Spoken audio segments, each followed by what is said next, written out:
Hi, I'm Chris Sabino, co-founder of Sup Inc. Hey y'all, this is Kosi and I am Lore Master at Sup. So this is issue number 1 of Blitmap. It recently became a bestseller on Midtown Comics. It's sold out at many stores. We have issue 2 on the way December 20th, which we're hoping does just as well. And yeah, I'm just gonna go over kind of a few things that went into making issue 1. You have this kind of interior kind of image, which carries through to the back cover. We refer to those as cover 2 and cover 3, the interior covers. And basically that image was the first image that we ever made of the Blitmap world. This is the earliest concept art that I saw. It was the image that was kind of going to set the tone for the rest of the world building and all that kind of stuff. And what we knew is we didn't want to go with like dark and gritty cyberpunk. We wanted to go with like a more optimistic view of the future. So, you know, in solar punk, a lot of it is kind of about plants and, you know, animals and things like that thriving after the collapse of a civilization or due to some natural disaster or something like that. Fancy way to say it is a future where things are so green and pretty. So yeah, so that first interior page is a shot of what we call at the time the Frigate Street Tavern. And the Frigate Street Tavern is kind of like one of the first places we decided to do because for us, a lot of stories from Dungeons and Dragons or other great stories that we really liked all started in a tavern or a bar. It's where you go to get your quests. It's kind of a central watering hole kind of thing. The image was done in 3D and then painted over. And so it's to help with lighting and other things. It reminds me of that video game Stray, but like before the collapse of their robot civilization or whatever. Throughout the image, there's a ton of little Easter eggs. There's different Blit maps. I think you see 6. You see Akura, a few others. It's supposed to be basically the last surviving room of the ship that stayed intact. And above the bar, you can see the ship itself exposing into kind of the sky. So an open air bar, very solar punk. But yeah, it's supposed to be a place of warmth and welcoming kind of energy. So yeah, so this next page, this is a establishing shot of Calum. The following page, you know, zooms into more of a Blitnot specific neighborhood called Consul. But both of those images were kind of good tests of Matthias's art style, our world building, then together, you know, world building with Matthias and coming to this conclusion of, you know, how do they travel? How do they get around? Well, you know, a lot of the city, not all of it, but if a lot of the city was born out of the husk of a crashed ship, maybe the ship had a tram system, and how do they, you know, repurpose that? And so when you look at the tram cars, a lot of the design for that, I know they just look like cars on rails and things, was kind of these space elevators turned sideways. It's just a small little detail. And yeah, so the city kind of has that, you know, greenery and that growth and a lot of the numbering on the floor, like the street numbering, is there because it makes more sense when you think about it as like a ship. Like, oh yeah, inside of a ship they would have markings on different regions and zones and things like that. Their streets are numbered in the same way that like sections of a space station would be, or sections of a spaceship. So you get a lot of numbers on the side of buildings, things like that. But yeah, you can see kind of the spaceship thing carry through a little bit here with the piping that's exposing out of the ground. And one design we had for the kind of city was that basically there were all these cargo containers in the ship and those became houses and things like that. And I kind of think that came through somewhat in some of the designs of these places. Like you can see from the outside, you know, Cece and Kit's house. And then on the inside, you see that window in the upper, you know, part of the wall, and you can tell that's like kind of, oh, that's what it looks like from the inside. It's letting light kind of filter in from above. You know, maybe these were cargo modules in the ship, so you could look down inside and see it, or something like that.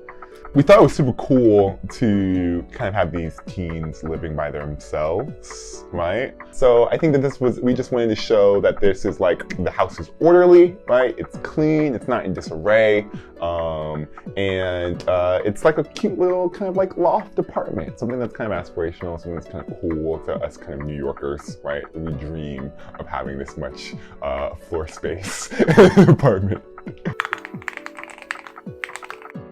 But yeah, so we started off with her talking to this guy Nigel and getting this mission. So the first thing that we wanted to show is that Cece is used to doing, she's not high on the totem pole. She's expecting to do what she usually does, which is just kind of entering data. Not so fun, but she's surprised because she's finally moving on up. She's got a data retrieval mission. And I think that this page is funny because this was the first page that we sort of debated on like what we're going to do about these TV faces. We decided that we're going to kind of leave these faces blank so that folks can just kind of ascribe whatever emotions that they have. We went back and forth about what we were going to put in these TVs on their face, and usually most of the things were distracting or too comical, kind of took you out of the art style. And really trying to get their personalities down without kind of having emotive facial kind of things happening, which is tough. But Matthias did like an incredible job, and you get kind of this, pesky younger brother kind of vibe from Kid, and bothering her and just wanting to tag along. I'm the youngest of 3 siblings. I have 2 older sisters, and so I'm very much the kit in a lot of spaces, right? And so I think that's kind of wherever I'm writing from CC, I'm thinking about someone who everyone has high hopes for, and you don't want to disappoint anyone. Right? It's that fear of disappointing the other people that you sort of rise to this role. Kit, I really just let Jack's voice, come through. Jack is young, he's a young writer, and I think he has an ear for just making Kit seem very playful. There's some like Naruto vibes. He's always causing trouble, but it's always just like a look at me, pay me attention type thing. We get to Fizz, and Fizz is cleaning up in a card game that our Blitmap holders may be familiar with because it's something that we've been teasing and messing around with, right? And so we're using kind of our story as like an excuse to kind of at least give us something. Though we don't tell you how this card game is played, what these cards look like, we know that Sugar is a game that we'll be able to play, and the people in our worlds also play. Me, in my headcanon of Fizz is a mix between Jet from Avatar: The Last Airbender and McLovin from Superbad. Almost like Island of Lost, children kind of thing, where like, what is Fizz doing in this alley playing cards with a bunch of kids? What a weirdo. And like, this is their boss maybe, or this is somebody they work with. He's very competent, he's very cool, but he's also kind of like trying to be cool, which always makes it less cool, right? And then when you go to the logos neighborhood, although the colors are kind of, similar, you're seeing completely different architecture, right? You're seeing these pyramid shapes, you're seeing these less square and more organic kind of feeling. I mean, there are squares and stuff like that, but you're getting more interesting shapes. And you're getting stone for the first time. You can kind of see like, I think it's a parapet, and I think that's the right word for it. It's like kind of the things on top of a castle kind of thing. But you're getting this feeling of a little bit of an older feeling, a little more of a kind of crafted approach to their neighborhood. And their railway system is different than the Blitnots. They have this like kind of singular rail versus the 2 rails. I mentioned a long time ago that Liz and Mira, when I thought about them, I was thinking of the relationship between, we're big Avatar fans in this house, and so I was inspired just to go off of like Azula and what's her name, Ty Lee, right? Where you have this very dark, ambitious, electric, fierce character, and their best friend is bubbly and cheerful and silly. Liz doesn't say what she thinks, whereas Mira is very like, "Hi guys, I'm Mira. What you doing here?" Right? Like, and Hawk is, curt. He is stoic, right? But he is deeply deferential. Also, fun fact: we made the entire comic. And Liz didn't have a bun, and then she did have a bun. That was fun. And she looks way better with it, but for a very long time, she did not have a bun.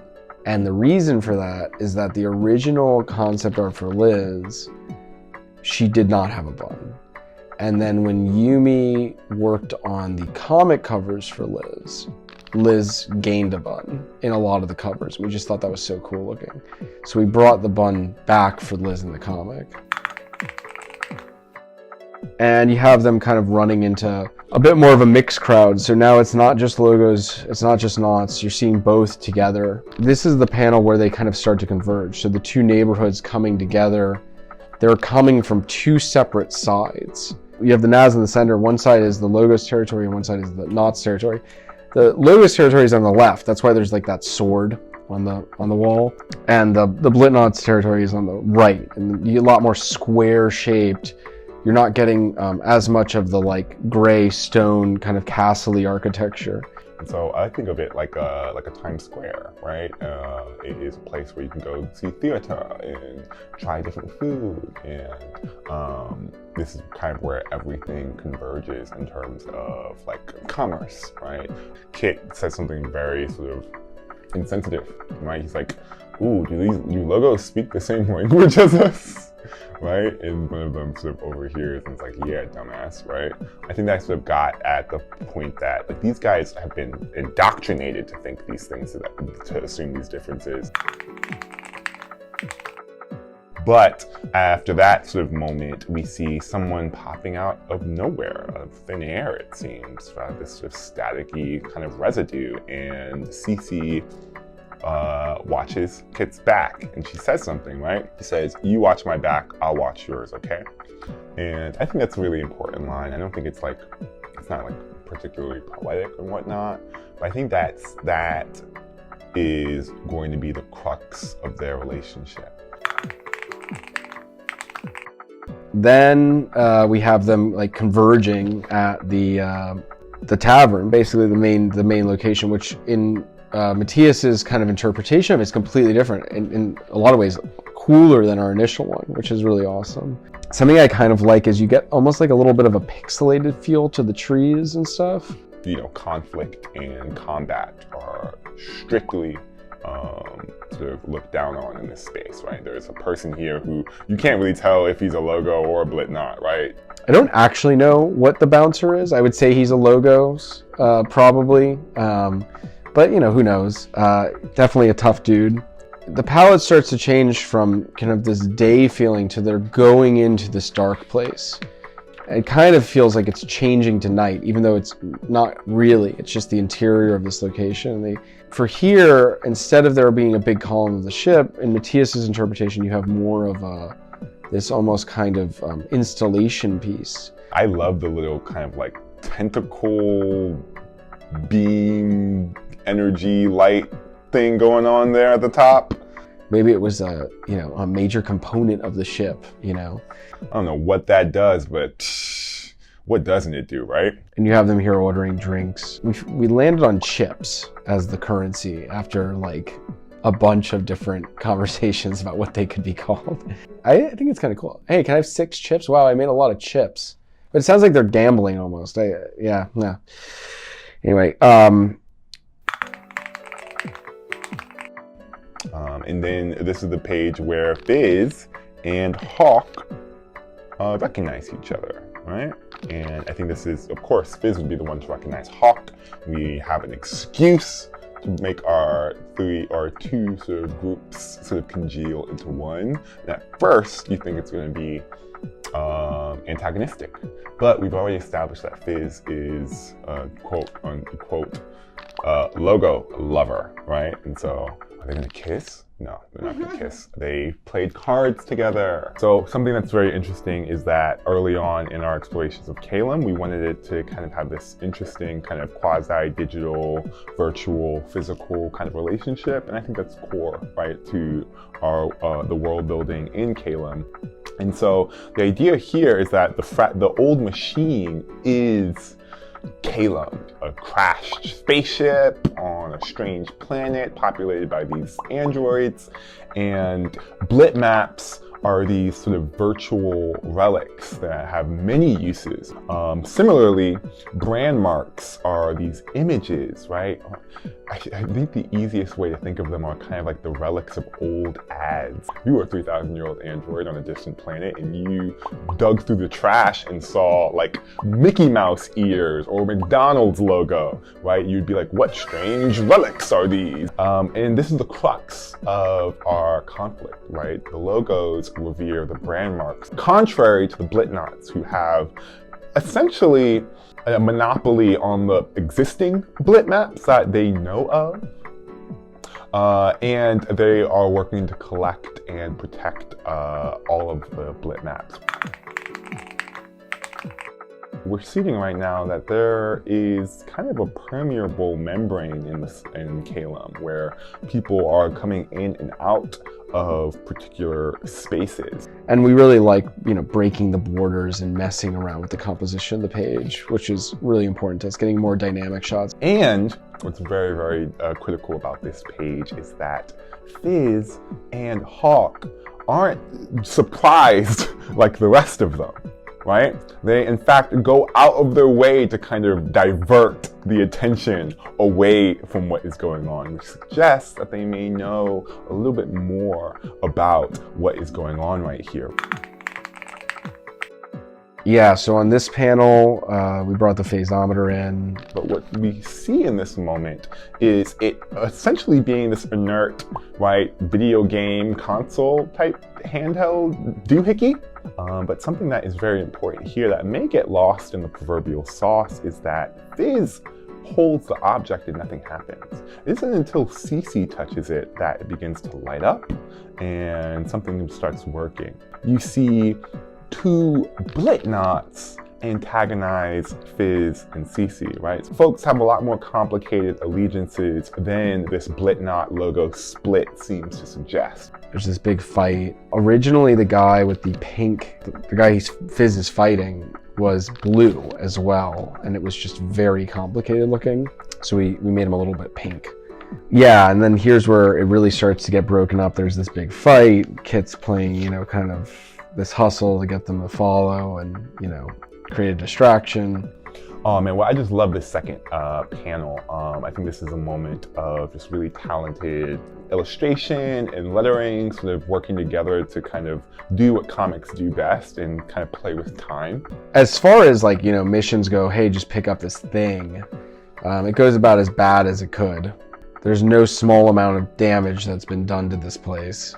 And then they basically fall down the rabbit hole. We were really interested in this Alice in Wonderland analog, particularly because, it's about these young people falling into a strange world that they don't understand, but also because we are always trying to highlight or nod to CC0 works. We believe that Alice in Wonderland is such a long-lasting and classic story because it's in the Creative Commons. We had these older subtitles for the kind of comic where it's going to be like Alice in Wonderland theme. So it's kind of a funny thing that Liz and them all end up falling into this kind of place, very similar to Alice and Alice in Wonderland, which is kind of cool. And they end up at this kind of screen. And when we got to this page, there was a lot of conversation about how much do we have to talk about here? Is it enough to leave it this way, or do we need to spell things out? And I'm glad we left out a lot of, that there used to be a lot of words on here. And we kind of felt that, the community is smart enough, people are like our stuff are smart enough to kind of know that there's something coming. We always knew that we were going to have a message about open source, just to let people know that that's what we're doing, that it's important to us. And it really started to come together where working with Fiasco Super, well, this is a good example of it. We should actually talk about how, give an example of what's possible. In a lot of the things that we're seeing where people are talking about the comic, they really like that there's this letter and they go, and they even give you an example. And I think that's exactly, the result we wanted. I think the Hyperpress ad was also a really cool thing. I've never really had an advertisement for the thing I'm holding inside of the thing I'm holding, and I'm the only one holding that thing. That's not a, it's not a common way to, I don't know. I mean, I've never bought a one-of-one something that has an advertisement for itself in it. You know, it's like, that doesn't really exist. So we just thought it was too funny of an opportunity to take up. And then the map was, I think, the second big piece of art that we did. You know, the north side used to be the front of the ship. The back side used to be the back of the ship. It spilled open and, you know, they made do with what they had. Then there was this like interstellar ship port to the left, which is like for ships and planes and all kind of things like that, that were like used to travel, you know, throughout the planet, but also like in space and come, you know, between planets. A little above that is like a stadium and arena where you can see little Blit maps in there. It's like where people would play sugar against each other. That was the original idea. All the way on the right, you see this kind of like village. That's kind of like more of like a fishing area. To the north is where like the mayor's kind of like city hall, kind of the castle tower is kind of like where, you know, government is. A little beneath that was where like the school was. Originally, we had divided the city in half in terms of like, this is logo side and this is Blitnot side. But now it's more like pocketed, you know, here is the Blitnot neighborhood, but right next to it is the Logos neighborhood. And just to give that more of kind of a sense of, it's a bit of a gray area sometimes. You're not exactly sure what neighborhood you're in. I think that's a little more interesting than, you know, feeling like you're in one flavor the whole time and having to like jump out and stuff like that. Okay, so I guess that concludes my sort of behind the scenes close reading of issue 1. And I'm very, very excited to announce that issue 2 is going to be available everywhere a comic book can go, December 20th. And in the meantime, crack open a couple of covers and tell your friends.